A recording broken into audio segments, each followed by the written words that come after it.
We have this arrogance about us quite often where we don't acknowledge. Mm-hmm. And one of the few places that we do come together, though, is our humanity. Mm-hmm. And that's what's happening in Minneapolis right now. People are telling the world we're human and we're going to be recognized. Yeah.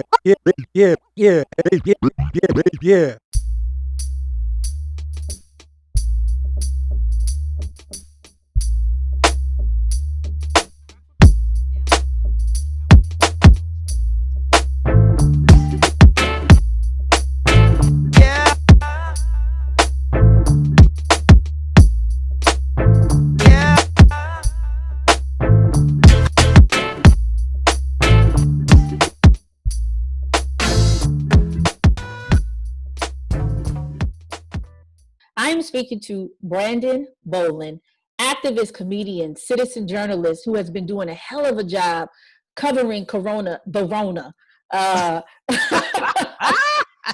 and just talking about like important political things that are happening in the world around it, subsequent of it, and what's been going on before it, right?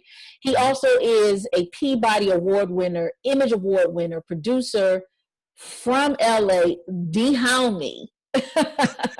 Dehami. USC alumni, is a celebrated, long-standing comedian, been on Def Comedy Jam, 20 years in radio. You can catch him sometimes, or you could have caught him. Are you still on KJLH? Do you do KJLH still? That's one of the places I started. That's where we won the Peabody Award during the LA riots. The LA riots, okay. Yeah, I went from there and I worked with Tom Joyner. And you can still catch me now with Carl Nelson every now and then on the Carl Nelson radio show on WOL. Oh, brother, how are you? How you be? What's good? I was sad a bit yesterday. I watched the full video.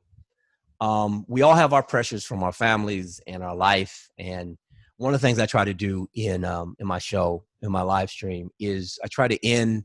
I'm a blurred. I'm a tinkerer too, so I fix computers and get all into different stuff. So that's my meditation. I can fix a computer and cuss and swear, but with a computer, this goes there. There's no human interjection. There's no emotions. It just gets done.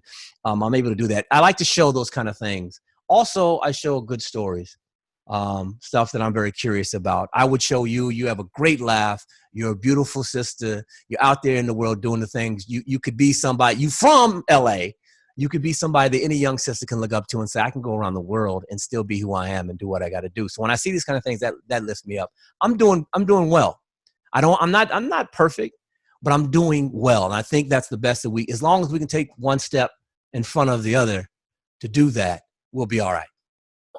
It's funny because just like with Minneapolis, and we've seen in St. Louis as well, and other places around the nation, these uprisings have an actual landscape to them. And there are, in many cases, last night, I do this show called Nightus, 3 nights a week. It's a live stream on Facebook. And I'm gonna migrate over to YouTube, but we'll see. It's a small, happy little group. That's what you're talking about when I most do my punditry. I'm coming out and doing it. It started out as a very different kind of thing. But now it's turned into kind of, you're right, I'm reporting on Corona a lot. I'm talking about these different situations. But anyway, the funny thing you said about the riots is when it started, I try to tell people it is the actual physicality of how it took place there. The zoning around Florence and Normandy, all down Florence, Normandy is a main thoroughfare that actually narrows because of the streets. It goes through a neighborhood. It's big, and it goes through a neighborhood, then it gets big again. And it starts way up, miles away. Florence is kind of the same way. Where they intersect, and that whole, it cuts through homes. There's a community that it cuts through, right?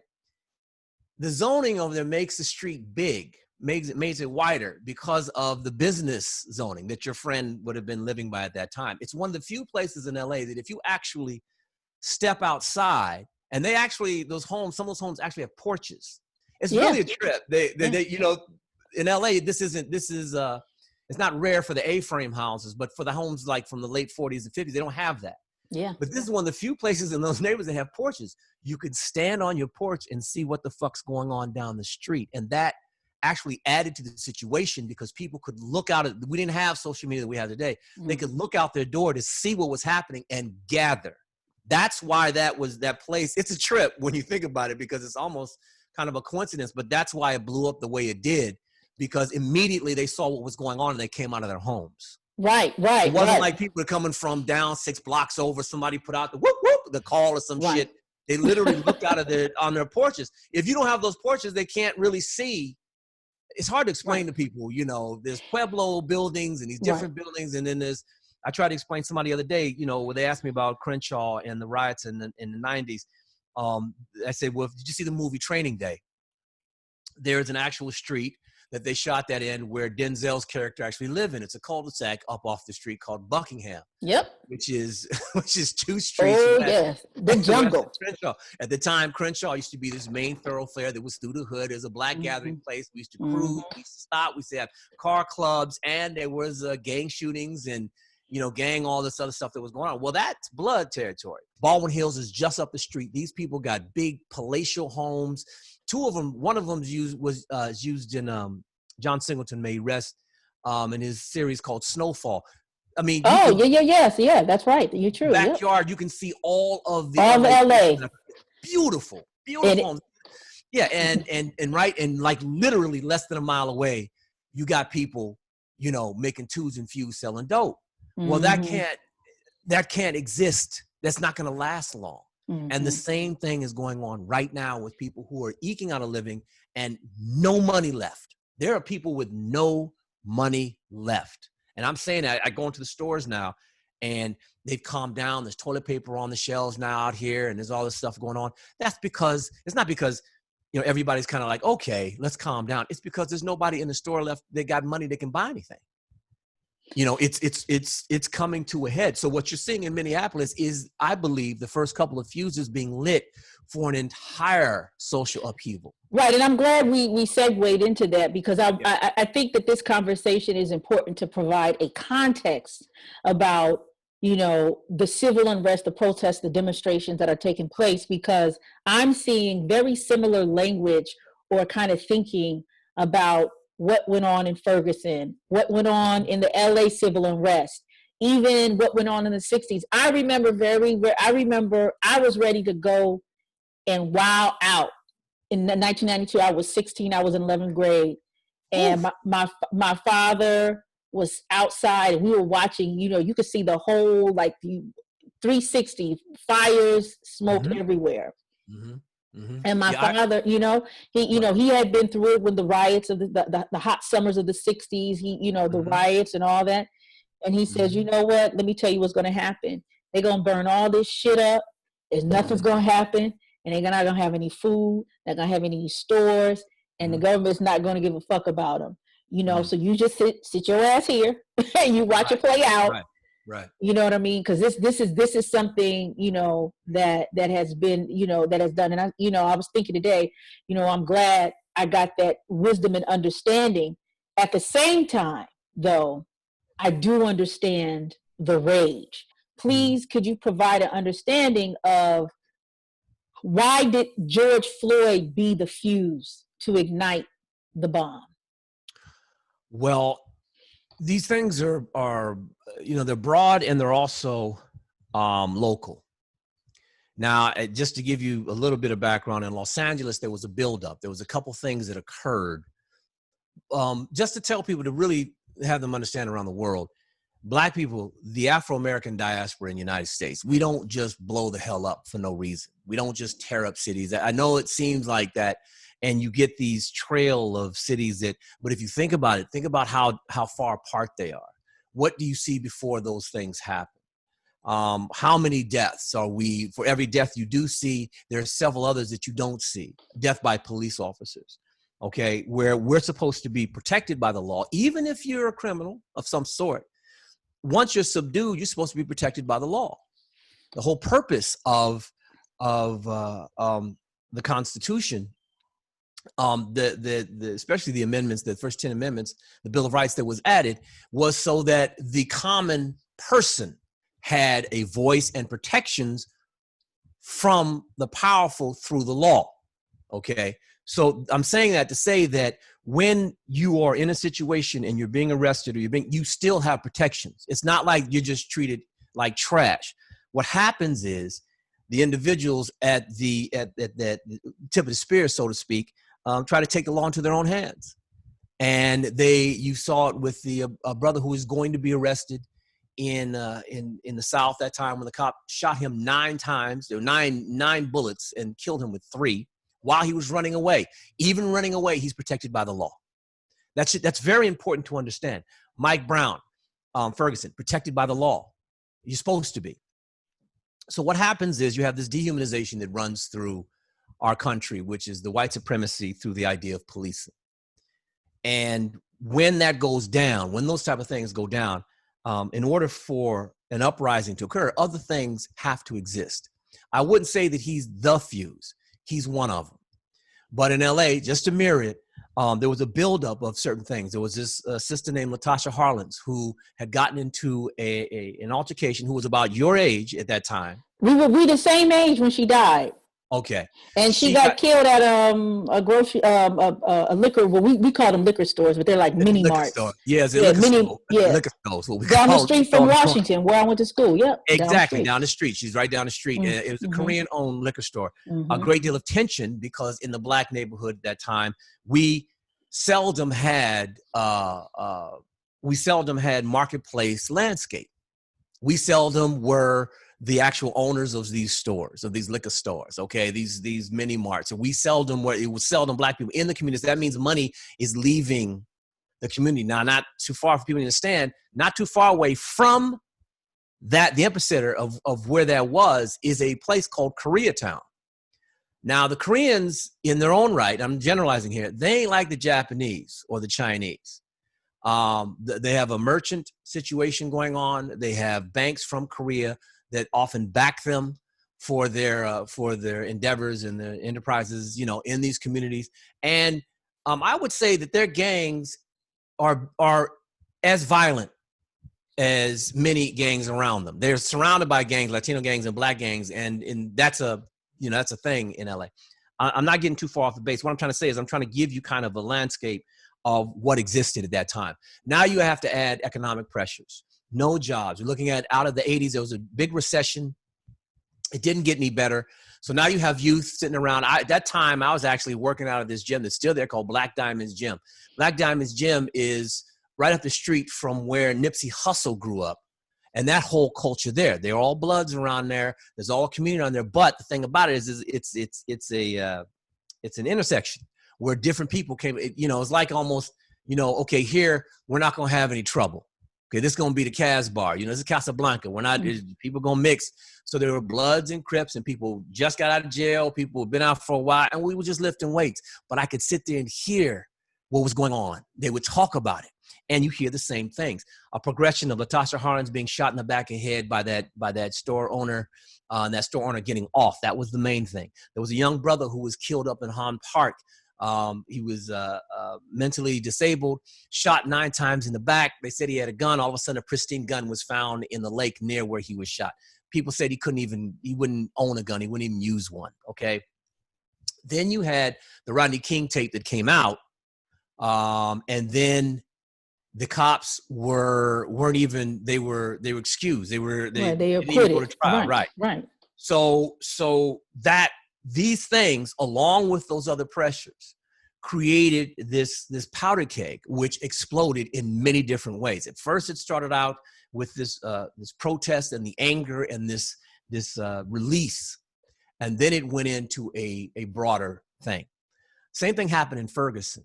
Not only did the Mike Brown hands up, don't shoot situation happen, that was just one of several things that had occurred before it went down. Then it turned into an economic thing. Now, the surprising thing about that is many of those activists are dead now. The brother who became famous, who was wearing the flag shirt for throwing the Molotov, not the Molotov, he was throwing a tear gas canister back at the police officers. He's dead. A few of them were, quote unquote, found in their cars through suicide.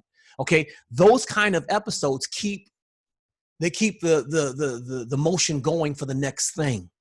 Okay, so So Mr. Floyd, Brother Floyd situation comes right on the heels after a man, Ahmaud Arbery, was literally hunted down by some civilians who saw him walking through. They had a webcam on this construction site that they were building. He, amongst other people, would use that as a shortcut to go from one place to another. So he walked through. They saw him a couple times walking through. He was jogging, and these people basically got out here in America what's called a posse. There are 3 civilians. One actually filmed it, went up while this brother was jogging, chased him down with guns loaded, and walked up to him and started an altercation for which they shot him with a shotgun in the side. Now that mimics what happens to this young brother in Florida, this young brother named Trayvon Martin, who was watching the NBA finals with his father. During the halftime break, he went to the store, got an Arizona tea and some Skittles. On his way back, he's on the phone with his girlfriend, a guy named George Zimmerman, a so-called neighborhood security guy, no security firm, not affiliated with the police office, police department, calls it in as a suspect. This kid is just walking to the store and walking. He's doing what every father would teach his son to do. Go to the store and get your ass back home. He's going back home on the phone with his girlfriend. Zimmerman calls it in like it is something. It is nothing. The dispatcher on the phone tells Zimmerman, do not go up to that kid. Do not approach him. Not just because it might be a dangerous situation, but because you don't have the authority to do so. He walks up to this kid, asks him where is he going, what he is, blah, blah, blah. To his credit, Trayvon has been taught, I don't know you. You don't have the authority to stop me. I'm going to go ahead and continue. George Zimmerman confronts him. I believe this young man gets the better of George Zimmerman. George Zimmerman kills him. He is not arrested immediately. The police show up. His father's a judge. They have a conversation on the scene. They let him go. It took activism from students down there, 3 months of it, before it could be recognized that George Zimmerman actually got arrested, and he still got off at the end of that. Okay, then that leads into the anger that carries over into other things that happen. The thing that happened in Ferguson, the situation, all that stuff is interconnected. It's not just one thing. Now, you have this Floyd situation. I'm pointing out landmarks, stuff that became national. Okay, gotcha. There are local incidences that occur in between these things. People think that there's 1 or 2 or 3. No. There might be a dozen others that are localized that we don't know about. I should have pointed that out. When the LA riots broke, they broke specifically because of economic pressures, a police state that we were living under, and the fact that the police got off for beating Rodney King so badly. But there were other incidences that I mentioned that were more localized to Los Angeles, that occurred that helped push that along. Latasha Harlins was one of them. And in each situation that happens, you have these other localized things that people don't talk about. They don't mention it. You know what I'm saying? They don't get it. So what's happening now is you have 2 landmark situations where Arbery is basically run down the way Trayvon Martin was run down and shot and killed.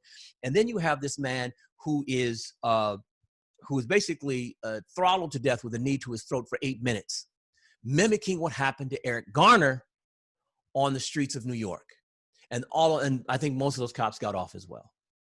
So what happens is people say, okay, enough. That's it. So these things, the idea that people think that we just go off. No, there are these instances, and the ones that you don't hear about. And here's another little side that occurs that people don't talk about. The man, a guy named George Holliday, is a person who actually filmed that famous videotape that famously was on tape, of Rodney King getting his ass whooped. Immediately, the LAPD targeted him. They ran whatever they could on him, found out that he had some crazy expired warrant out in Florida, and shipped his ass off to go to jail for 2 years. Wow. Well, okay, that happened in the 90s. Man, that's crazy. Yeah, okay. The person who filmed what happened with Eric, his name is Robert Orta. Orta is his name. He was brought up on charges, on a weapons charge.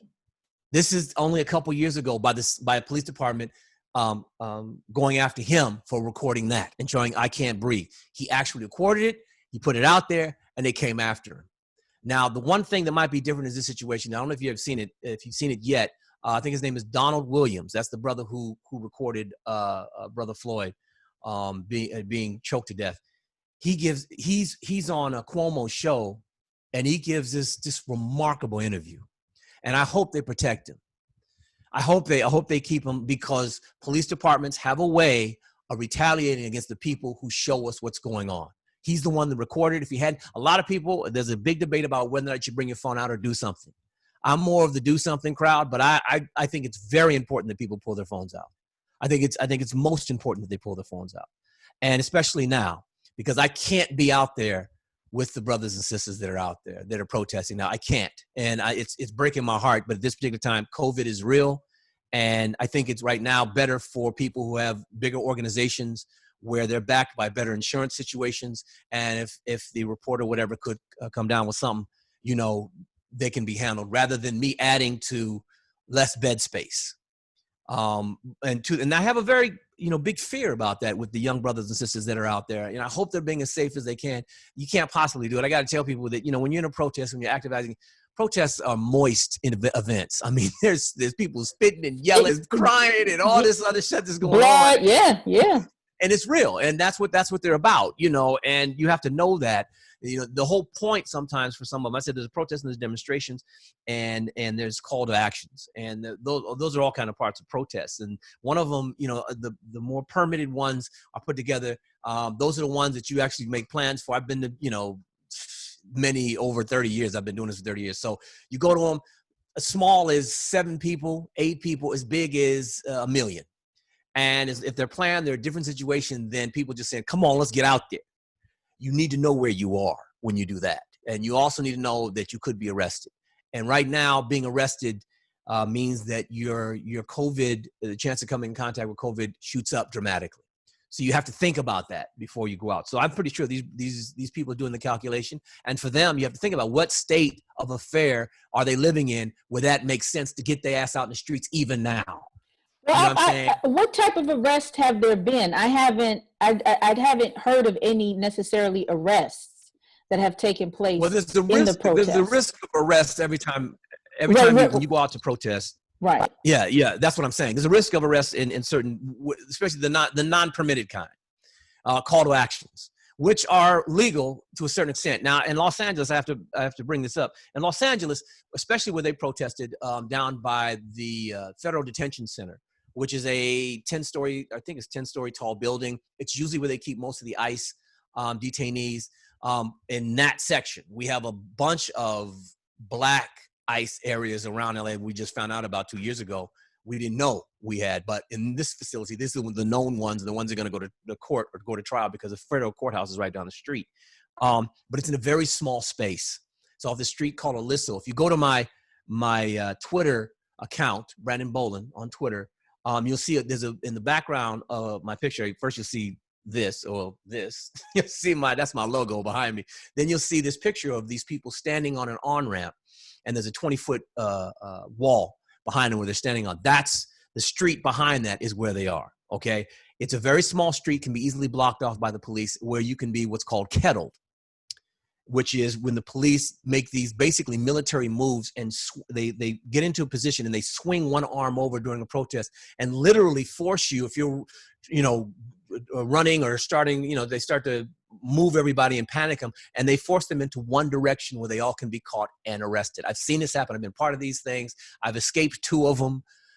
So there's always in these other call to actions, especially when you're dealing with a population of people who are down there where they were protesting, is a large population of homeless people. A lot of angry, sometimes a lot of people who don't have their mental acuity at 100%, who could do anything off in a corner. We just saw that yesterday. They attacked a CHP car, California Highway Patrol, which is a different branch of authority in California. It's like a state trooper. But let me ask you a couple of logistics questions. I read, but I need some, if you can confirm some things, even though you weren't physically there. They said that there were thousands of people demonstrating. Is that true or false? I didn't see thousands.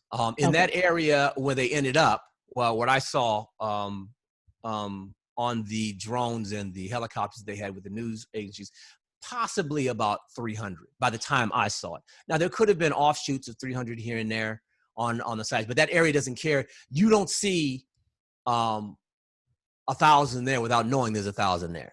Okay. The main street that they ended up is a street called Aliso. And like I said, it's a small street. It's between two major streets, Alameda and Los Angeles Street. And they're very, they're thoroughfares. Yeah. And so what you're saying is that you think that this was ad hoc, it wasn't planned, and most of the participants were people that possibly were already in the area and just jumped in. Well, in LA, what happens is there's a call that goes out. There's a planning of a sort. Remember, it was about 2 days or a day between him dying and people getting together. So there's some organization, Black Lives Matter. But what happens is when people get to marching, other groups say, let's go and be a part of that. Right. The thing is that you have to be careful of is there are other people who are not affiliated with either one of them, but they want to be out there and they want to be heard and they want to be, and they may do anything. They may set some shit off. The thing is that if you don't know, if you're sitting on this street and you don't know that's going on around the corner, when you turn to walk or go, you're going to run right into that shit. You need to know where you are at all times and what the risks are when you go down. I'm not saying don't do it. I'm saying that you need to understand the situation. So in another question that I have, or things that people have been saying is, and I saw it, there was somebody that got injured. There were 2 cop cars that were somewhere in the vicinity that got damaged. And the cop cars were on the freeway. So what happens over there, and I've actually been, I can show you some footage of me actually being there. If you go onto my Twitter feed, you will see the actual picture of them taking over this on-ramp. And what they did it again. Oh, so they started in the street and then it migrated to the on-ramp of the freeway. Yes, that was part of it, right. So they shut off the freeway. That's part of the disruption, is to shut off the freeway right there. And it's done a lot of times. It's not, this isn't the only time that they've done that. What happens is once they do that, they're now under the purview of, for lack of better terms, of the CHP, California Highway Patrol. So they come up for support. Now, what these people started doing was, and this is what I'm saying, this is why it's these kind of protests are a little different. People started to attack the CHP cars. I didn't say attack them. First, they got in the way, and then the cars kept moving.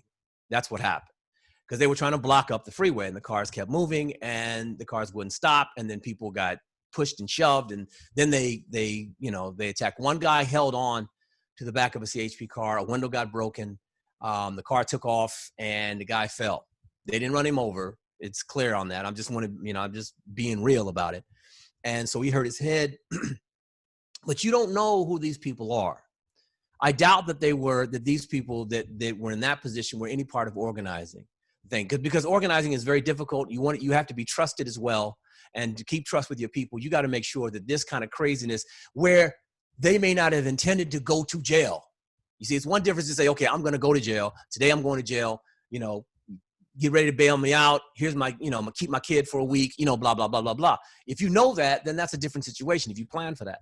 If you don't, then the organizer is going to be held responsible. The person that made the calls, come on, let's go down and go do this thing. So you have to be careful about that, who it is. Also, interlopers from the police force. I've run into these people where I've later seen them talking to authorities, like, cool off to the side and different things, like, hey, this dude isn't down with this. He's being instructed, and I've seen that. It's not a conspiracy theory stuff. I've seen that stuff happen. So when you go to these kind of ad hoc situations, you expose yourself to that. Now you add COVID to the situation, and it's much more dangerous than normal. And so you have to be careful.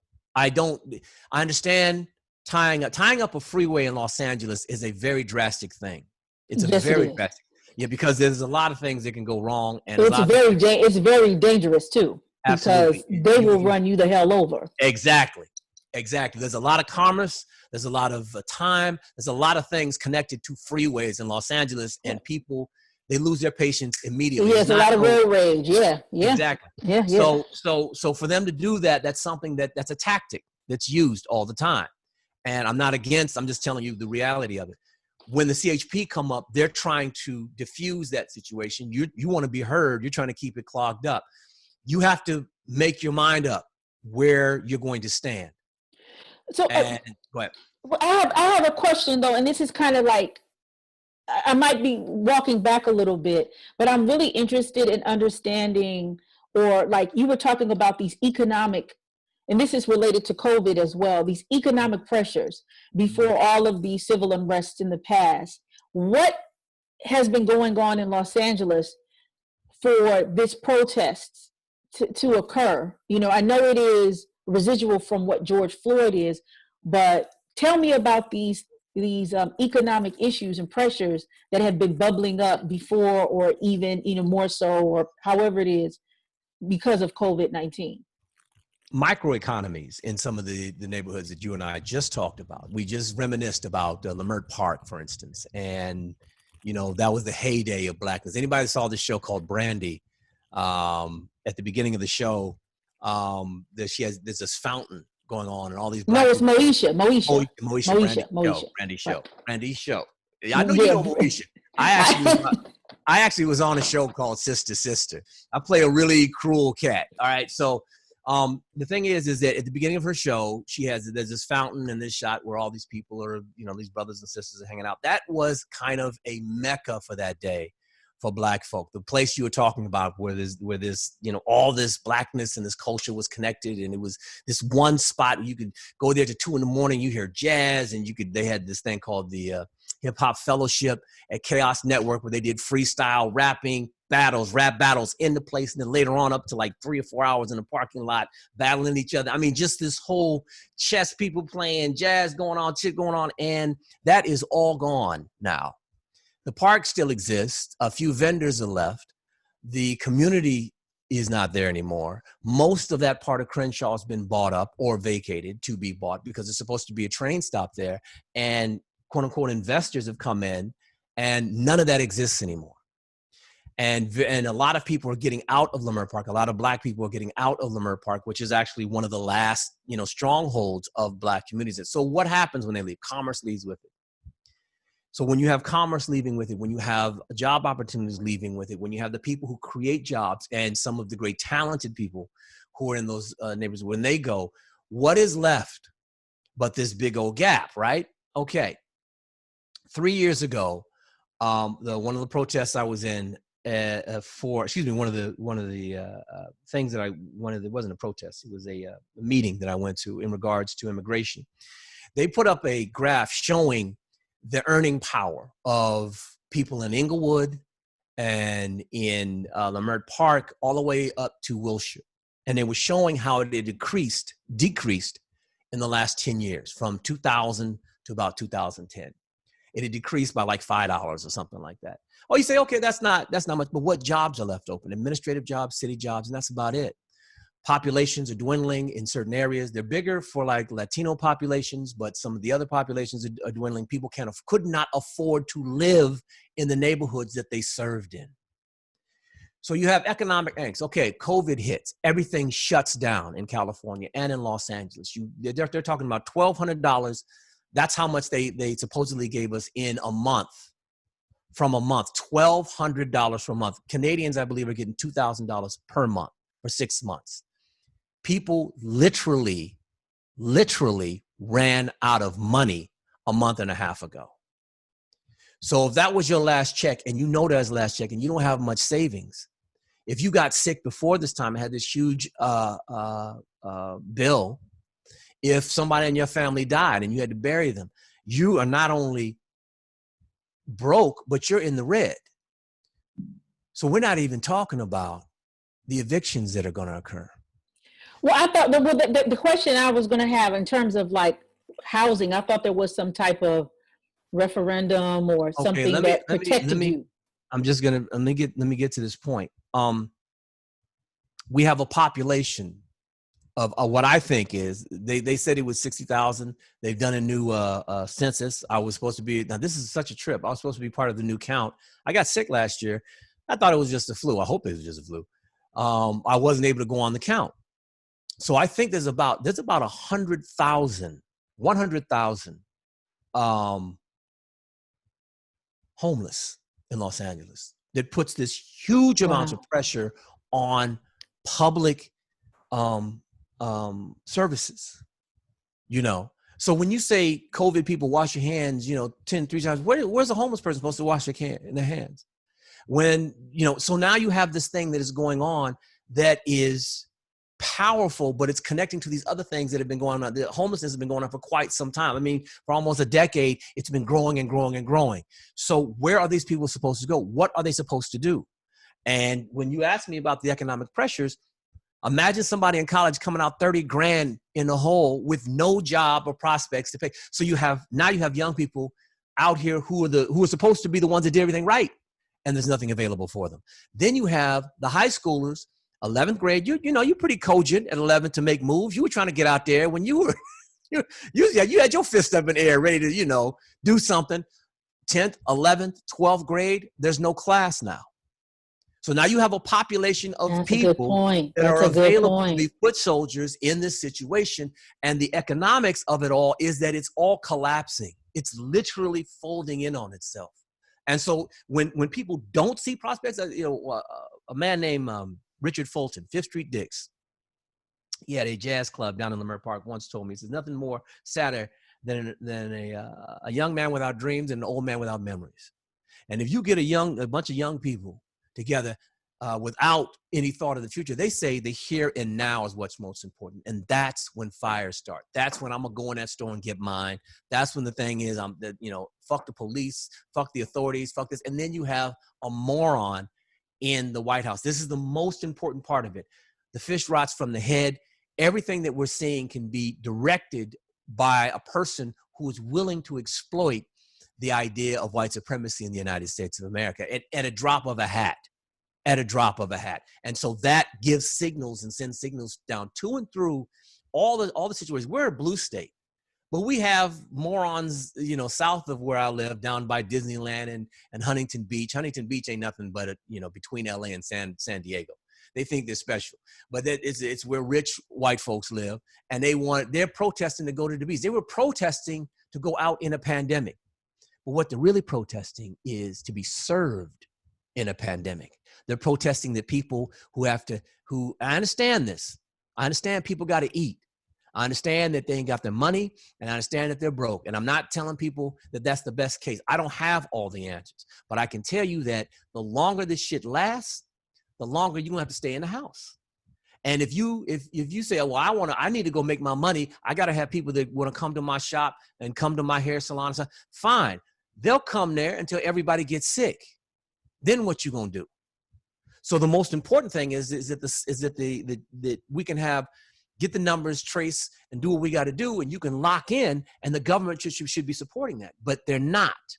That's what's happening in Minneapolis right now. They're telling you we're not getting support. We're not treated as human beings, and we're not getting support. Trust me, if Minneapolis had done better to take care of the population they're dealing with, I'm not saying they just walk by this, of course not, but the other effects behind it, the actual looting and the burning of that stuff, would be less. In LA, it's almost mirrored that you had a huge population of people that didn't have access to resources, to wealth, to resources to get on their feet, to get rolling. And when the time came for them to blow up, they did, and they did en masse, in hand. And I think also what's very similar between Minneapolis and Los Angeles is you have a population, a black population, and a population of color that is numerically a minority, but make up majority of arrests, poverty, all of these things that are going on as well. You know what I'm saying? So I think that's also, important, to point out too.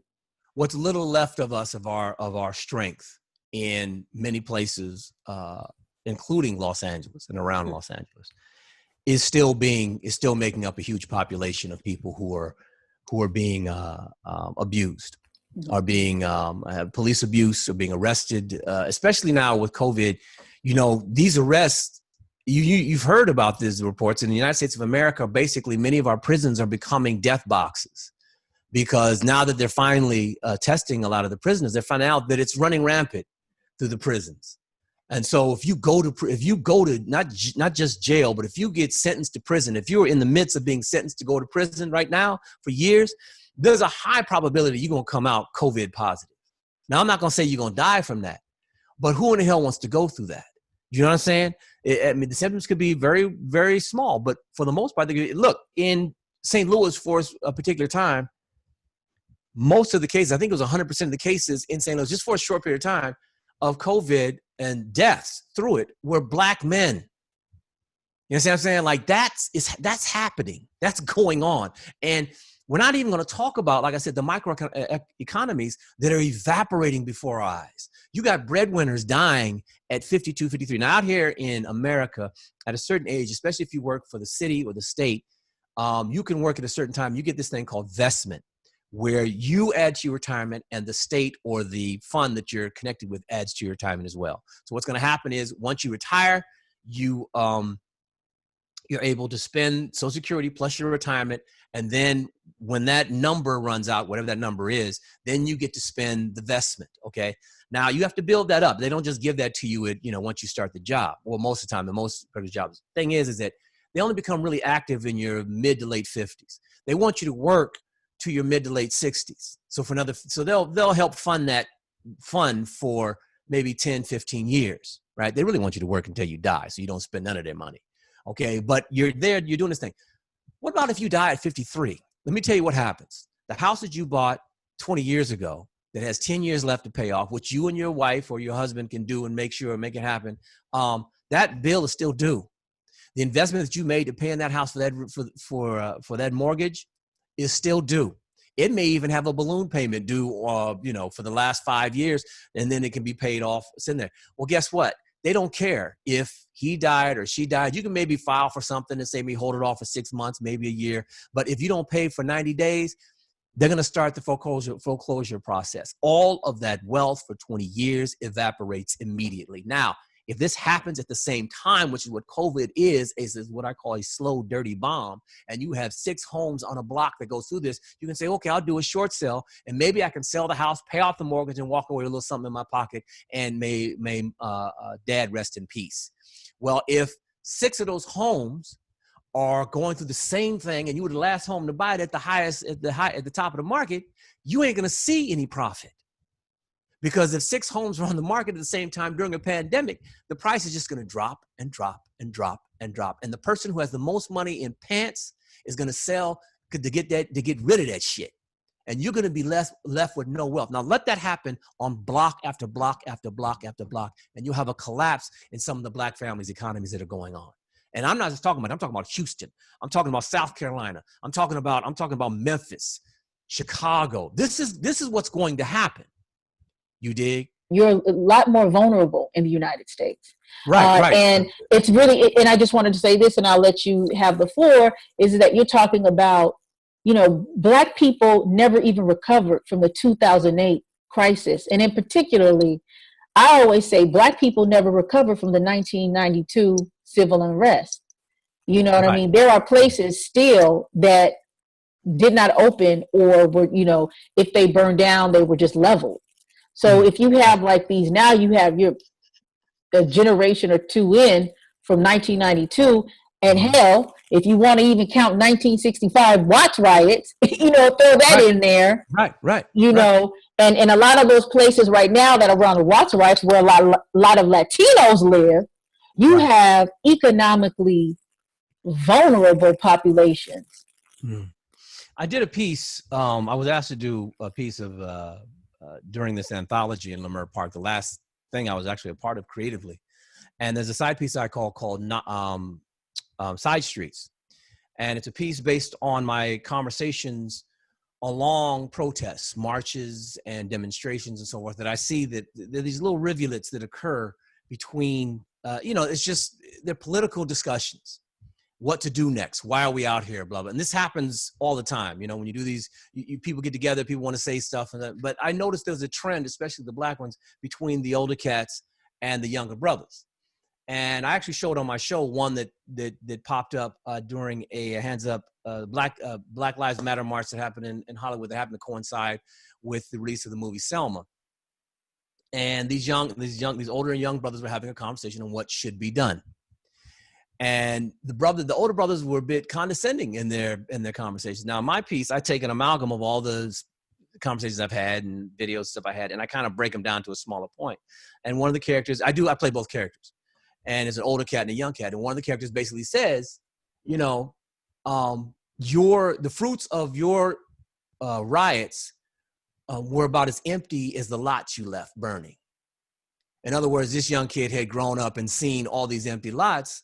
And so you guys did this shit, but what became of it? And the older dude is, he's angry. This is directly from we just talked about what happens on the freeways. The reason why they have this problem is the old dude's like, look, I'm trying to get to work. It's 3 a.m, y'all protesting. Y'all done crunked up the street. I made a left here. I made a left there. I'm tired of making lefts. Okay, you guys get in the way. And his argument is, my work pays the taxes for you to go to school to educate yourself on what happened. And the younger brother says, okay, you're paying for me to get here, but because you destroyed the bridges to the next level, I can't move from here. So you're gonna be stuck where I am. So it's an interesting, deep conversation, not the play itself, but the conversation that they have. The understanding, I think, needs to be made is that there is a gulf between the haves and the have-nots. The have-nots literally are almost all of us. We are all very near the street. I used to ride my bike from my house in the valley, in San Gabriel Valley, to LA. I started doing that because I had a sick family member that's living with me, and I couldn't afford to drive the car to pay for gas all the time. So I tried to take the bus. The bus just completely inadequate. They passed me up one day. So I said, okay, I'm gonna use this strategy on the train and ride the bike. The thing is that once you start doing that, you are at eye level. In LA, almost everything's in a car. Even our bread lines now that last for hours and are miles long are in cars. People are standing and they're sitting in their cars waiting to be served. So once you start riding a bike, you start seeing things. You start seeing what people are going through. The LA, I'm telling you, the homeless population makes it part of their business to remain invisible. But that changes when you can't do it anymore. We have more, mountains, hills, and trails than San Francisco. Along the freeways, if you look up in some of the places you're driving by, you will see these blue tarps where these people are actually living in the mountains right there next to banks, and they're living right there. And the city got to send people up in there, to throw that. You can't have that existence. We can't have a country that has 500 billionaires and think it's going to sustain. And some people are literally living on dirt. I have been speaking to Brandon Bowlin, who has graciously jumped on and has chopped it up for me about 11,000 hours. And he will be back. Final thoughts. And that goes to you, sir. The perspectives that we have, you on the continent and me here in the United States, have to find a way to connect us. The only way we're going to make through this is if we can all of us can stay kind of connected with each other, either through social media or just calling.